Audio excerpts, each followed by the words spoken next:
നമസ്കാരം. അതിജീവനത്തിന്റെ ചുമടും താങ്ങി നിൽക്കുന്ന പൊക്കാളിപ്പാടങ്ങളിലെ സംയോജിത നെൽകൃഷിയെക്കുറിച്ചും ശാസ്ത്രീയ മത്സ്യ കൃഷിരീതിയും അതിന്റെ പ്രജനനവും പരിപാലനവും സംബന്ധിക്കുന്ന വിശദാംശങ്ങളിലേക്ക് നമുക്ക് കടക്കാം.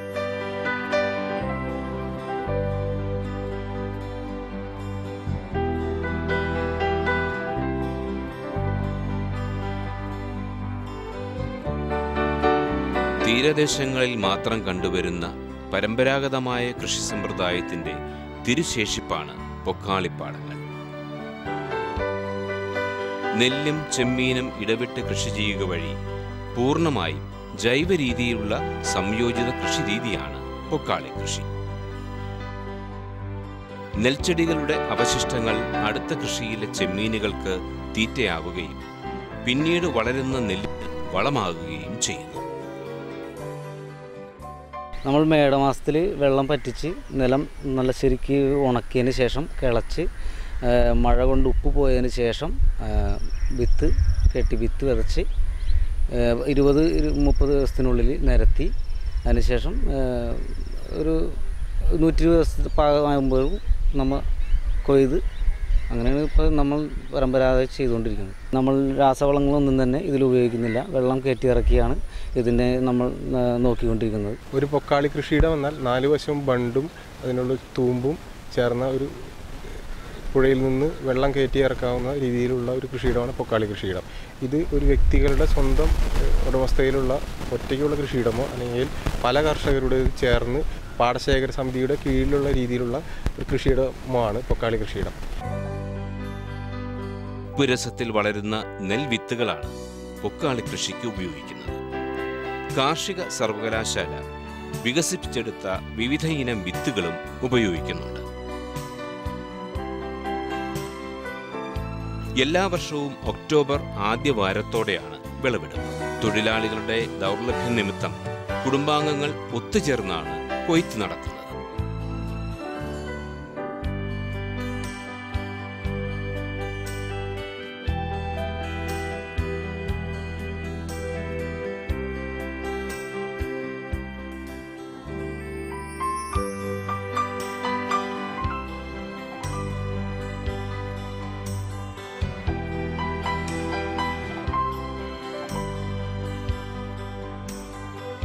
പൊക്കാളി കൃഷി രൂക്ഷമായ പ്രതിസന്ധികളെ നേരിട്ടുകൊണ്ടിരിക്കുകയാണ്. എങ്കിലും കുടുംബക്കാരുടെ കൂട്ടായ്മയായി ഉപജീവനത്തിന്റെ വെളിച്ചമായി ഇത് നിലനിർത്തുവാനുള്ള ശ്രമങ്ങൾ തുടരുന്നുണ്ട്.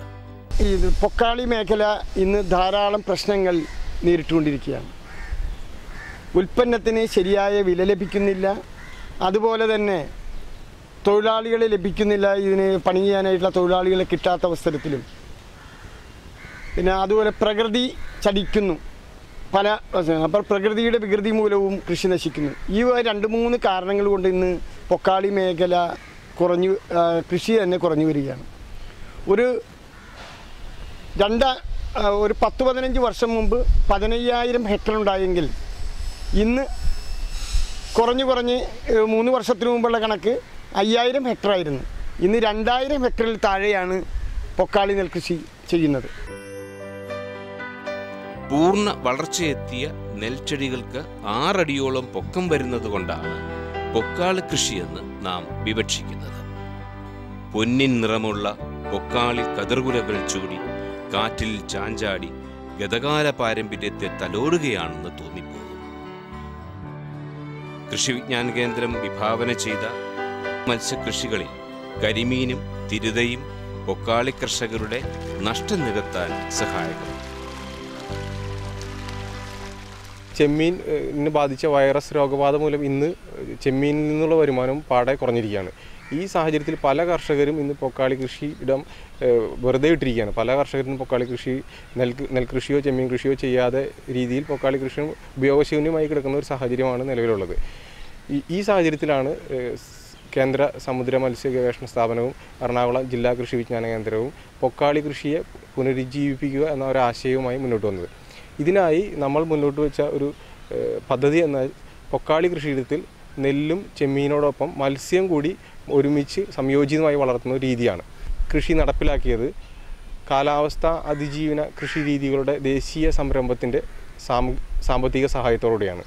ഈ കൃഷിയിൽ നമ്മൾ ചെയ്തത് ചെമ്മീൻ വളർത്തുന്നതോടൊപ്പം തന്നെ മറ്റു മത്സ്യങ്ങളായ തിരുത, കരിമീൻ തുടങ്ങിയവ കൂടി വളർത്താനുള്ള ഒരു രീതിയാണ് വികസിപ്പിച്ചെടുത്തത്. കൃഷിയിടത്തിലേക്ക് വെള്ളം കയറ്റിയതിന് ശേഷം സമയത്ത് തൂമ്പിൻ കുഴികളിൽ ചെറിയ കൂടുകൾ നിക്ഷേപിച്ച് കൂടുകളിൽ മത്സ്യങ്ങളെ, കരിമീൻ, തിരുത തുടങ്ങിയ മത്സ്യങ്ങളെ ഇറക്കി തീറ്റ കൊടുത്ത് വളർത്തി വലുതാക്കി നവംബർ 15-ന് ശേഷം തുറന്നു വിട്ടും അല്ലാതെ കൂടിനകത്തുമായി വളർത്തി ഏപ്രിൽ 15-ന് വിളവെടുത്ത ഒരു കൃഷി രീതിയാണ് നമ്മൾ മുന്നോട്ട് വെച്ചത്.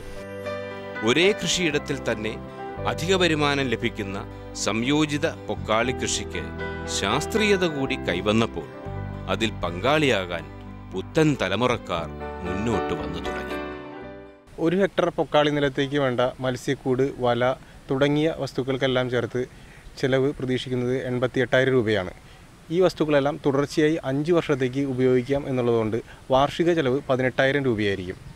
കൂടാതെ ഇതിൽ നിക്ഷേപിക്കുന്നതിനുള്ള മത്സ്യങ്ങൾ, തീറ്റ, മറ്റ് പണിക്കൂലി എന്നിവയെല്ലാം കൂടി 1 ഹെക്ടർ സ്ഥലത്തേക്ക് 89,000 രൂപയാണ് ചിലവാക്കേണ്ടത്. ഇത്രയും രൂപ ചിലവാക്കിയാൽ 1 ഹെക്ടർ സ്ഥലത്ത് നിന്ന് 320 കിലോഗ്രാം തിരുതയും 310 കിലോഗ്രാം കരിമീനുമാണ് ലഭിക്കുന്നത്.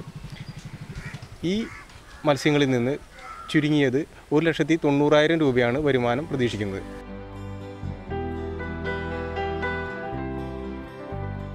കാലാവസ്ഥാ വ്യതിയാനത്തിനെ നേരിടുന്നതിനായി നമ്മുടെ ഭാരതീയ കാർഷിക ഗവേഷണ കൗൺസിൽ 11ാം പഞ്ചവത്സര പദ്ധതിയിൽ ഒരു ബൃഹത്തായ പദ്ധതി ആവിഷ്കരിച്ചു.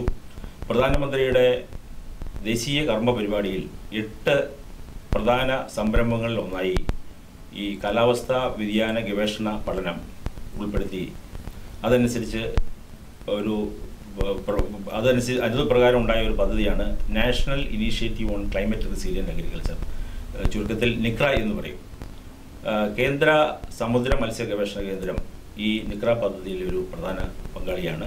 കാലാവസ്ഥാ വ്യതിയാനങ്ങളെ അതിജീവിക്കുന്ന പുതിയ വിളകളും കൃഷിരീതികളും മത്സ്യമൃഗാദികളും പുതിയ സാങ്കേതിക വിദ്യകളും വികസിപ്പിച്ചെടുക്കുക എന്നുള്ളതാണ് ഈ national initiative on climate resilient അഗ്രികൾച്ചറിൻ്റെ ഒരു പ്രധാന ലക്ഷ്യം. കേന്ദ്ര സമുദ്ര മത്സ്യ ഗവേഷണ കേന്ദ്രം കൊച്ചി ആസ്ഥാനമാക്കി പ്രവർത്തിക്കുന്ന CMFRI ഈ പദ്ധതിയുടെ ഒരു പ്രധാന പങ്കാളിയാണ്. CMFRIയുടെ കീഴിൽ പ്രവർത്തിക്കുന്ന കൃഷി വിജ്ഞാന കേന്ദ്രം ഇങ്ങനെ നടപ്പാക്കി വരുന്ന പുതിയ സാങ്കേതിക വിദ്യകൾ കർഷകരുടെ കൃഷിയിടങ്ങളിൽ തന്നെ പ്രാവർത്തികമാക്കി അവരെ ബോധ്യപ്പെടുത്തി കൊടുക്കുക എന്നുള്ള ലക്ഷ്യത്തോടെയാണ് പ്രവർത്തിക്കുന്നത്. പൊക്കാളി കൃഷിയുടെ പുനരുജ്ജീവനം ഈ പദ്ധതിയുടെ ഒരു പ്രധാന ലക്ഷ്യങ്ങളൊന്നാണ്. നമുക്കെല്ലാം അറിയാവുന്നതുപോലെ കാലാവസ്ഥയെ മാത്രം അടിസ്ഥാനമാക്കി ചെയ്തു വരുന്ന ഒരു കൃഷിരീതിയാണ്, ഒരു ജൈവ കൃഷിരീതിയാണ് പൊക്കാളി കൃഷി. നെൽ, ചെമ്മീൻ കർഷകർ നേരിടുന്ന ഈ വെല്ലുവിളിയെ എങ്ങനെ നേരിടാം എന്ന് ആലോചിച്ച് നോക്കിയപ്പോഴാണ് ഈ കൃഷിയോടൊപ്പം മത്സ്യ കൃഷി കൂടി സംയോജിപ്പിച്ചാൽ പൊക്കാളി കർഷകർക്ക് അത് ഒരു നല്ല ലാഭം ഉണ്ടാക്കാൻ ഇടവരുത്തുമെന്ന് കൃഷി വിജ്ഞാന കേന്ദ്രം പഠനങ്ങളിൽ നിന്നും മനസ്സിലാക്കി. കൂടുതൽ വരുമാനം ലഭിക്കും എന്നുള്ള കാരണം കൊണ്ട് കൂടുതൽ കർഷകർ പൊക്കാളി കൃഷിയിലേക്ക് തിരിച്ചു പോവുകയും അങ്ങനെ അന്യം നിന്ന് പോകാവുന്ന ഈ പൊക്കാളി കൃഷി പുനരുജ്ജീവിക്കപ്പെടുകയും ചെയ്യാം എന്നുള്ളതാണ് ഞങ്ങൾ ഈ പദ്ധതി കൊണ്ട് ഉദ്ദേശിക്കുന്നത്.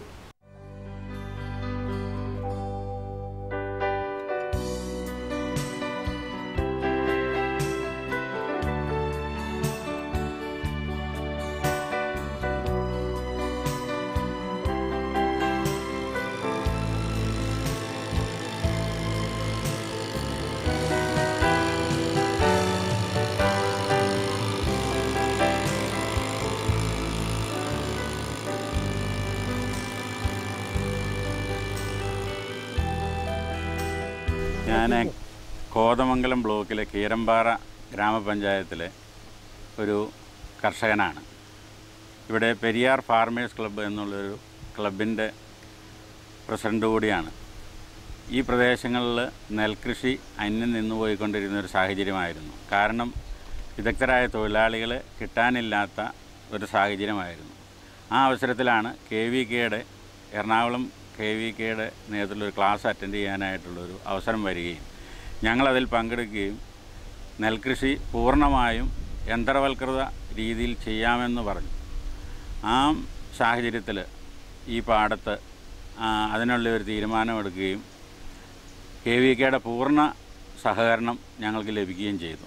അതനുസരിച്ച് കഴിഞ്ഞ 24-ാം തീയതി ഇവിടെ ട്രാൻസ്പ്ലാന്റർ ഉപയോഗിച്ച് നെൽകൃഷി നടത്തുകയും അതിനുശേഷം ഇന്ന് ഇതിൻ്റെ കള പറിക്കുന്നതിന് വേണ്ടിയിട്ടുള്ള യന്ത്രം ഇവിടെ എത്തുകയും അതിൻ്റെ പ്രവർത്തനമാണ് ഇപ്പോൾ ഇവിടെ നടന്നുകൊണ്ടിരിക്കുന്നത്. ഇത് ആദ്യമേ ഈ ഒരു കാര്യത്തോട് കള പറിക്കുന്നതിന് മെഷീൻ ഉണ്ട് എന്ന് പറഞ്ഞപ്പോൾ യഥാർത്ഥത്തിൽ നമുക്ക് നെല്ലിൻ്റെ ഇടയിൽ കൂടി ഇത് ഓടിക്കുമ്പോൾ ഇവിടെയുള്ള നെൽച്ചെടികൾ നശിച്ചു പോകാൻ സാധ്യതയുണ്ട് എന്നുള്ളൊരു ഭയമുണ്ടായിരുന്നു. പക്ഷേ ഇപ്പോൾ ഇത് വളരെ ഫലപ്രദമായിട്ട് ഇതിൻ്റെ പ്രവർത്തനം പൂർത്തീകരിക്കാനായിട്ട് സാധിച്ചു. അടുത്ത വർഷം മുതലും പൂർണ്ണമായിട്ടും ഇവിടെ പല കർഷകരും ഇതിലേക്ക് വരുവാനായിട്ട് താല്പര്യം പ്രകടിപ്പിച്ചിട്ടുണ്ട്. ഇതിനു വേണ്ടിയിട്ടിന്ന് പാലക്കാട് ജില്ലയിൽ നിന്ന് കൊടുമ്പ് പഞ്ചായത്തിലുള്ള തൊഴിൽ സേന അംഗങ്ങളാണ് ഇവിടെ വന്ന് ഇതിൻ്റെ പ്രവർത്തനം കാഴ്ചവെച്ചത്.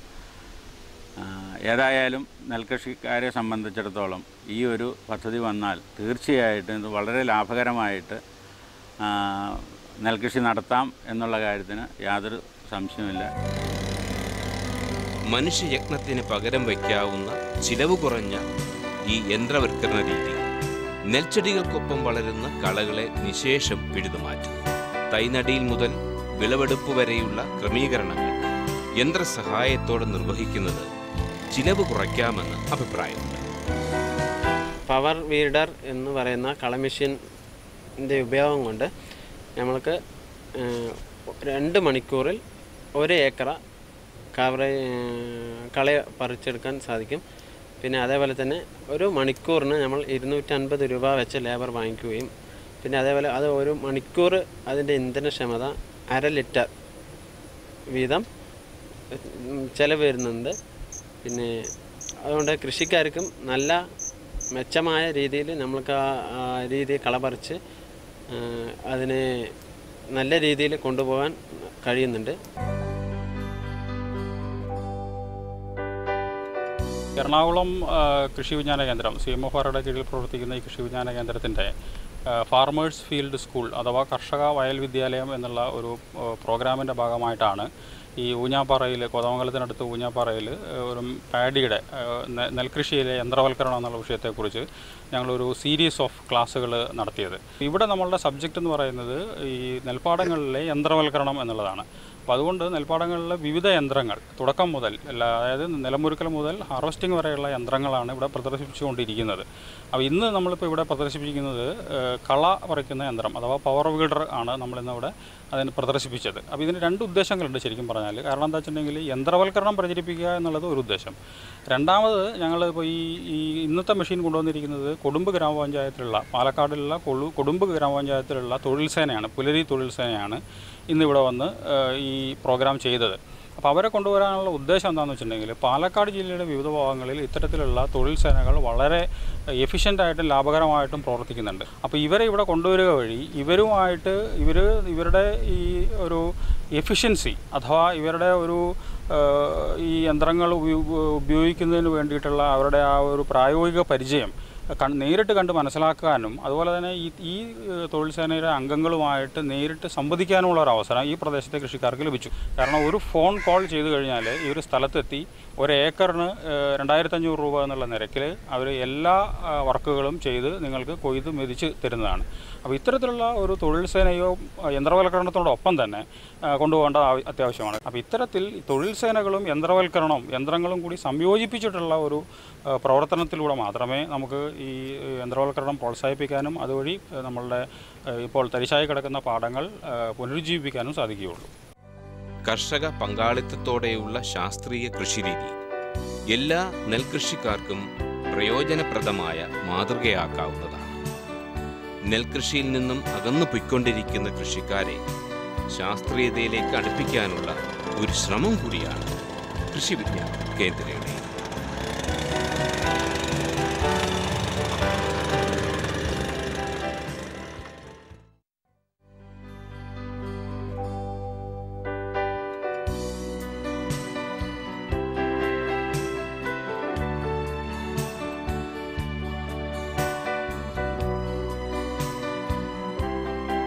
സാധാരണ കൃഷിക്കാർക്ക് ചിലവ് കുറഞ്ഞ രീതിയിൽ ചെയ്യാവുന്ന കൃഷിരീതിയാണ് ഓപ്പൺ പ്രിസിഷൻ ഫാമിംഗ് അഥവാ തുറസായ സ്ഥലത്തുള്ള കൃത്യത കൃഷി. വിളകൾക്ക് ആവശ്യമായ വളം, ജലം, സൂക്ഷ്മ മൂലകങ്ങൾ, രോഗകീടനാശിനികൾ എന്നിവ കൃത്യമായ അളവിൽ, കൃത്യമായ ഇടവേളകളിൽ, കൃത്യമായ സ്ഥലത്ത് നൽകുന്ന കൃഷിരീതിയാണ് കൃത്യത കൃഷി. ചിലവേറിയ ഹരിതഗൃഹത്തിനുള്ളിലെ ഹൈടെക് കൃഷി രീതിയിൽ നിന്നുള്ള ഒരു ചുവടുമാറ്റം കൂടിയാണ് ഇത്. കേരളത്തിൽ പ്രത്യേകിച്ച് 2 തരത്തിലാണ് ഇപ്പോൾ പ്രിസിഷൻ ഫാമിംഗ് അഥവാ കൃത്യത കൃഷി ചെയ്യുന്നത്. ഒന്ന് ഹൈടെക് പോളിഹൗസിൽ ചെയ്യുന്നതാണ്, ക്ലോസ്ഡ് എൻവയറൺമെൻറ്റിലാണ്. മറ്റത് ഓപ്പൺ പ്രിസിഷൻ ഫാമിംഗ് ആണ്. ഈ ഹൈടെക് അഗ്രികൾച്ചർ അല്ലെങ്കിൽ ഹൈടെക് പോളിഹൗസിൽ ചെയ്യുന്ന കൃത്യത കൃഷി എന്ന് പറഞ്ഞാൽ കുറച്ച് ചിലവ് കൂടി വരും. പക്ഷേ ഇത് ഭയങ്കര ചിലവ് കുറഞ്ഞ ഒരു രീതിയാണ് ഈ ഓപ്പൺ പ്രിസിഷൻ ഫാമിംഗ് അല്ലെങ്കിൽ കൃത്യത കൃഷി എന്ന് പറയപ്പെടുന്നത്.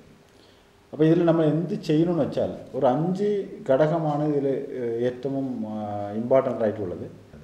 ഒന്നാമത്തെ കാര്യം ഡ്രിപ്പ് ഇറിഗേഷനാണ്. ശരിക്കും പറഞ്ഞാൽ ചുവട്ടിൽ തുള്ളിയായിട്ട് വെള്ളം വീഴുന്ന ഒരു രീതിയാണ്. രണ്ടാമത്തെ വിഷയം ലാൻഡ് പ്രിപ്പറേഷനാണ്. ശരിക്കും പറഞ്ഞാൽ മണ്ണ് പാകപ്പെടുത്തിയെടുക്കുക, അത് പ്രധാനപ്പെട്ട കാര്യമാണ്. മൂന്നാമത്തെ കാര്യം നമുക്ക് വളം ആൾക്കാരെ കൊണ്ട് ഇടാതെ തന്നെ ഫെർട്ടിഗേഷൻ ടാങ്ക് ഉണ്ടാവും. അതുവഴി നമ്മൾ വളം ആ ട്യൂബിൽ കൂടി തന്നെ നമുക്ക് വളം കൊടുക്കാൻ പറ്റും.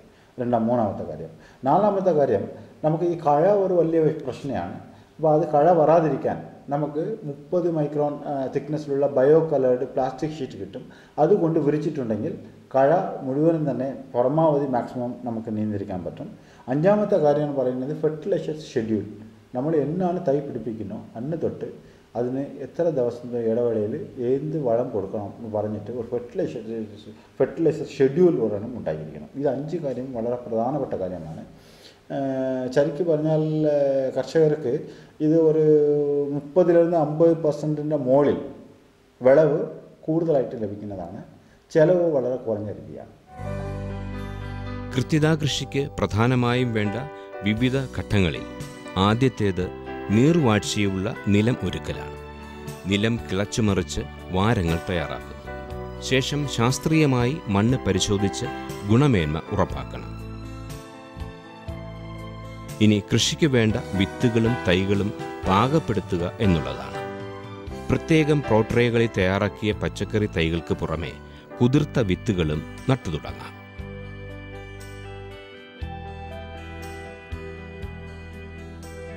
കൃത്യമായ ജലസേചനം നടത്തുന്നതിനാവശ്യമായ ഡ്രിപ്പ്, സ്പ്രിംഗ്ലറുകൾ എന്നിവ സൗകര്യങ്ങൾ ഒരുക്കുന്നു.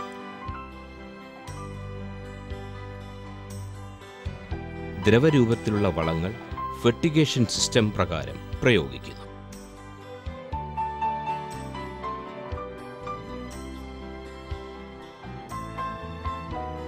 കീടനിയന്ത്രണത്തിനായി ദോഷഫലം കുറഞ്ഞ കീടനാശിനികൾ വേണ്ട സമയത്ത് ചെടികളിൽ സ്പ്രേ ചെയ്യുന്നു. കൃത്യമായ സമയത്ത്, കൃത്യമായ സ്ഥലത്ത്, കൃത്യമായ ഇടവേളയിൽ കൃത്യമായ വളം ഇട്ട് കൊടുക്കുക. കൃത്യമായ വളവും കൃത്യമായ വെള്ളവും ഇട്ട് കൊടുക്കുക. അതാണ് കൃത്യത കൃഷി. പക്ഷേ ഒരുപാട് നേട്ടം നമുക്കുണ്ടാകും. കാരണം ഇത് തമിഴ്നാട് അഗ്രികൾച്ചർ യൂണിവേഴ്സിറ്റി ധർമ്മപുരി എന്ന് പറയപ്പെടുന്ന വളരെ ബാക്ക്വേർഡ് ഡിസ്ട്രിക്റ്റായിരുന്നു. അവിടെ വെള്ളമില്ല, തൊഴിലില്ല. അങ്ങനത്തെ ഉള്ള ഡിസ്ട്രിക്റ്റിൽ തമിഴ്നാട് അഗ്രികൾച്ചർ യൂണിവേഴ്സിറ്റി ആദ്യം ഒരു ട്രയൽ പ്രോജക്റ്റ് ബേസിസിൽ ചെയ്തതാണ്. ചെയ്തിട്ട് ഒരുപാട് നേട്ടം ഉണ്ടാക്കിയ ഒരു വിജയകഥയാണ് ശരിക്കും പറഞ്ഞാൽ. കേരളത്തിൻ്റെ പരിതസ്ഥിതിക്ക് അനുയോജ്യമായ ഒരു മോഡലാണ് തുറസായ സ്ഥലത്തെ കൃത്യത കൃഷി.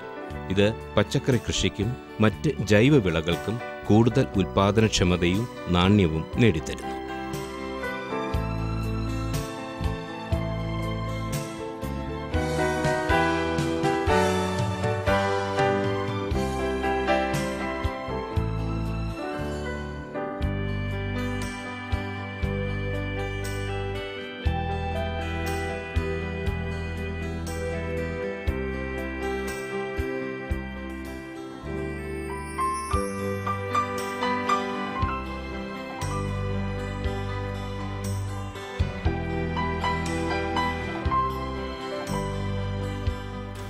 ആഹാരത്തിനും ആരോഗ്യത്തിനും ആദായത്തിനും വളരെ അനുയോജ്യമായതാണ് ഈ ശാസ്ത്രീയമായ കൃഷിരീതി. ഇതിൻ്റെ ബാക്കി ഭാഗം അടുത്ത എപ്പിസോഡിൽ കാണാം.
നമസ്കാരം. ദൂരദർശൻ കാർഷിക വാർത്തകളിലേക്ക് സ്വാഗതം. പ്രധാന വാർത്തകൾ. മികച്ച രീതിയിൽ തരിശുനിലം കൃഷിയോഗ്യമാക്കിയ പഞ്ചായത്തുകൾക്ക് പുരസ്കാരം. മൃഗസംരക്ഷണ വകുപ്പിൽ കർഷക രജിസ്ട്രേഷൻ. കല്ലുമ്മക്കായ കൃഷിക്ക് ധനസഹായം. വാർത്തകൾ വിശദമായി. കഴിഞ്ഞ സാമ്പത്തിക വർഷത്തിലും നടപ്പു വർഷത്തിലും ഏറ്റവും കൂടുതൽ തരിശുനിലം കൃഷിയോഗ്യമാക്കിയ മികച്ച 3 പഞ്ചായത്തുകൾക്ക് കൃഷി വകുപ്പ് പുരസ്കാരം നൽകുന്നു. 10 ലക്ഷം രൂപയാണ് ഒന്നാം സമ്മാനം. രണ്ടാം സമ്മാനം 5 ലക്ഷം രൂപയും മൂന്നാം സമ്മാനം 3 ലക്ഷം രൂപയുമാണ്. നെല്ല്, പച്ചക്കറി, വാഴ, കിഴങ്ങുവിളകൾ എന്നിവ കൃഷി ചെയ്ത തരിശുഭൂമികൾ പുരസ്കാരത്തിന് പരിഗണിക്കും. ജില്ലാ പഞ്ചായത്ത് പ്രസിഡന്റ് അധ്യക്ഷനും ജില്ലാ കൃഷി ഓഫീസർ കൺവീനറുമായ സമിതിയാണ് ജില്ലാതലത്തിൽ ലഭിച്ച അപേക്ഷകൾ പരിഗണിക്കുന്നത്. കാർഷികോത്പാദന കമ്മീഷണർ ചെയർമാനും കൃഷി ഡയറക്ടർ അംഗവുമായ 5 അംഗ സമിതി സംസ്ഥാനതല പുരസ്കാരം നിർണ്ണയിക്കും. ജില്ലാ കൃഷി ഓഫീസർക്ക് അപേക്ഷകൾ കിട്ടേണ്ട അവസാന തീയതി ഡിസംബർ 31. കുട്ടനാട്ടിൽ താറാവു കൃഷി മുൻകാലങ്ങളെക്കാൾ വ്യാപകമാകുന്നു. അന്യ സംസ്ഥാനങ്ങളിൽ നിന്നും എത്തുന്ന താറാവിനങ്ങളെക്കാൾ മാംസത്തിലും മുട്ടയിലും രുചിയിലും ഗുണമേന്മയുള്ള കുട്ടനാടൻ താറാവിനങ്ങൾക്ക് ആവശ്യക്കാർ ഏറെയാണ്. ഇതിലൂടെ കർഷകർക്ക് മികച്ച വരുമാനം നേടാനും കഴിയുന്നു. ഒരേ സമയം 1/2 ലക്ഷത്തോളം മുട്ടകൾ വിരിയിച്ചെടുക്കാൻ കഴിയുന്ന ഹാച്ചറികൾ ഇവിടുത്തെ കർഷകർക്ക് ഉണ്ട്. കുത്തിവയ്പ്പുകളും മരുന്നുകളും യഥാസമയം നൽകുന്നതുമൂലം ആരോഗ്യമുള്ള താറാവിനങ്ങൾ കർഷകർക്ക് ലഭിക്കുന്നു. മിത്ര കുമിളുകളിലെ നവാഗതനാണ് പച്ചോണിയ. പ്രധാനമായും കൂട്ടമായി മുട്ടയിടുന്ന വേരുബന്ധക നിമവിരകൾ, സിസ്റ്റ് നിമവിരകൾ എന്നിവയുടെ ശത്രുവായിട്ടാണ് പച്ചോണിയ അറിയപ്പെടുന്നത്. ഭാരതീയ സുഗന്ധവിള ഗവേഷണ സ്ഥാപനത്തിൽ നടത്തിയ പരീക്ഷണങ്ങളുടെ അടിസ്ഥാനത്തിൽ നിമവിരകൾക്കെതിരെയുള്ള ഒരു ഉത്തമ ജൈവ നിയന്ത്രണ സഹായിയായി പച്ചോണിയ ശുപാർശ ചെയ്തിട്ടുണ്ട്. നിമവിരകൾക്കെതിരെ ലഭ്യമായിരുന്ന കീടനാശിനികളെല്ലാം കേരളത്തിൽ നിരോധിക്കപ്പെട്ടിരുന്നതിനാൽ പച്ചോണിയയ്ക്ക് ഇന്ന് ആവശ്യക്കാർ ഏറെയാണ്. കോഴിക്കോട് ജില്ലയിലെ ചെലവൂരുള്ള IISR ക്യാമ്പസിൽ ഇത് ലഭ്യമാണ്. കിലോയ്ക്ക് 75 രൂപയാണ് വില. വിശദ വിവരങ്ങൾ 0495 2731 410 എന്ന ഫോൺ നമ്പറിൽ ലഭിക്കും.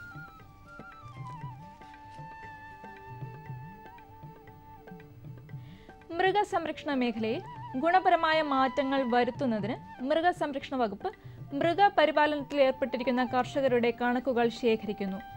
യഥാർത്ഥ കർഷകരെ കണ്ടെത്തുന്നതിനും അവരെ പദ്ധതികളുടെ ഗുണഭോക്താക്കളാക്കുന്നതിനും ബാങ്ക് മുഖേന ആനുകൂല്യങ്ങൾ നൽകുന്നതിനുമാണ് രജിസ്ട്രേഷൻ.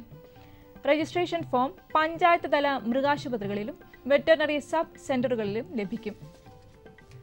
ഫിഷറീസ് വകുപ്പിന്റെ മത്സ്യകൃഷി വികസന ഏജൻസി കല്ലുമ്മക്കായ കൃഷിക്ക് ധനസഹായം നൽകുന്നു. കായലോരങ്ങളിൽ താമസിക്കുന്ന കർഷകർക്ക് മുൻഗണന ലഭിക്കും. 25 ചതുരശ്ര മീറ്റർ അടങ്ങുന്ന ഒരു യൂണിറ്റിന് 2500 രൂപ ധനസഹായം ലഭിക്കും. വ്യക്തികൾക്ക് 2 യൂണിറ്റ് വരെയും സ്വയം സഹായ സംഘങ്ങൾക്ക് 4 യൂണിറ്റ് വരെയും സഹായം നൽകും.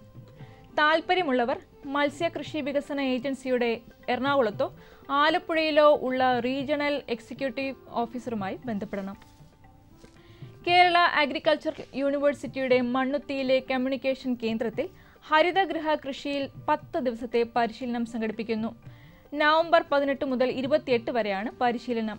ഹരിതഗൃഹ കൃഷിയെക്കുറിച്ചും ഹരിതഗൃഹ നിർമ്മാണത്തിലെ സൂക്ഷ്മ ജലസേചനം, ഫെർട്ടിഗേഷൻ, കാലാവസ്ഥാ ക്രമീകരണം, മണ്ണു പരിപാലനം, വിവിധ വിളകളുടെ പരിപാലനം, പ്ലാസ്റ്റിക് മൾച്ചിങ്, മണ്ണ് ഇതര കൃഷി എന്നിവയെക്കുറിച്ചാണ് പരിശീലനം. വിവിധ ഹരിതഗൃഹ യൂണിറ്റുകൾ സന്ദർശിക്കുവാനും ഹരിതഗൃഹ കർഷകരുടെ അനുഭവങ്ങൾ പങ്കുവയ്ക്കുവാനും അവസരമുണ്ടായിരിക്കും. സർവീസിൽ നിന്ന് വിരമിച്ച കൃഷി ഓഫീസർമാർ, VHSC പാസ്സായവർ എന്നിവർക്ക് അപേക്ഷിക്കാം. ഇതിൽ പങ്കെടുക്കാൻ കഴിയാത്തവർക്ക് അടുത്ത വർഷം ഫെബ്രുവരി മുതൽ മാർച്ച് വരെ നടത്തുന്ന പരിശീലനത്തിൽ പേര് രജിസ്റ്റർ ചെയ്യാം. കൂടുതൽ വിവരങ്ങൾക്ക് വിളിക്കേണ്ട ഫോൺ നമ്പറുകൾ 974-508-9233, മറ്റൊരു നമ്പർ 9526297372. ഞണ്ട് കൊഴുപ്പിക്കലിനും വളർത്തുന്നതിനും ഫിഷറീസ് വകുപ്പ് പ്രത്യേക ആനുകൂല്യങ്ങൾ പ്രഖ്യാപിച്ചു. മെത്ത ഞണ്ടിനെ വിൽപ്പനയോഗ്യമായ മഡ് ഞണ്ടാക്കി മാറ്റുന്നതിനും കായലിൽ നിന്ന് കിട്ടിയ ഞണ്ടിൻ കുഞ്ഞുങ്ങളെ വിൽപ്പന തൂക്കം വരെ വളർത്തുന്നതിനുമാണ് ഫിഷറീസ് വകുപ്പ് സഹായം നൽകുന്നത്. ഓരോ യൂണിറ്റിനുള്ള ധനസഹായം 1250 രൂപയാണ്. കായലോര പ്രദേശങ്ങളിൽ താമസിക്കുന്ന കർഷകർ ആനുകൂല്യങ്ങൾക്ക് അപേക്ഷിക്കാം. താൽപ്പര്യമുള്ളവർ അതത് ജില്ലയിലെ ഫിഷറീസ് വകുപ്പ് ഡയറക്ടർമാരുമായോ ശുദ്ധജല മത്സ്യകൃഷി വികസന ഏജൻസിയുമായി ബന്ധപ്പെടണം. കമ്പോള നിലവാരം. റബ്ബർ RSS 4 കിൻഡലിന് 15,650 രൂപ, റബ്ബർ RSS 5 14,950 രൂപ, വെളിച്ചെണ്ണ 10,100 രൂപ, കൊപ്ര കിൻഡലിന് 7,300 രൂപ, കുരുമുളക് 46,200 രൂപ, നാളികേരം തൊണ്ടോട് കൂടിയത് 1000-ന് 10,000 രൂപ, നാളികേരം തൊണ്ടില്ലാതെ 1000-ന് 10,000 രൂപ. കമ്പോള അവലോകനം. കുരുമുളക് വിപണി കൊച്ചിയിൽ ഗാർബിൾഡ് കുരുമുളക് കിൻഡലിന് 48,200 രൂപ, അൺഗാർബിൾഡ് കുരുമുളക് 46,200 രൂപ. കുരുമുളക് വിപണി കൽപ്പറ്റയിൽ ചേട്ടൻ കുരുമുളക് കിൻഡലിന് 46,600 രൂപ, വയനാടൻ കുരുമുളക് 47,200 രൂപ. കൊപ്ര വിപണി കിൻഡലിന് കോഴിക്കോട് 7,100 രൂപ, തളിപ്പറമ്പ് 6,500 രൂപ, കാസർഗോഡ് 6,700 രൂപ. വെളിച്ചെണ്ണ വിപണി കിൻഡലിന് കണ്ണൂർ 10,267 രൂപ, കോട്ടയം 10,300 രൂപ, ആലപ്പുഴ 9,650 രൂപ. കാലാവസ്ഥ. കണ്ണൂർ കൂടിയ താപനില 33.6 ഡിഗ്രി സെൽഷ്യസ്, കുറഞ്ഞ താപനില 25 degree Celsius. Kozhikode 33.8 25, Kochi 33.4 24.2, Alappuzha 32.4 26, Punalur 33.5 22, Thiruvananthapuram 32 23.8 degree Celsius. കാർഷിക വാർത്തകൾ സമാപിക്കുന്നു. നമസ്കാരം.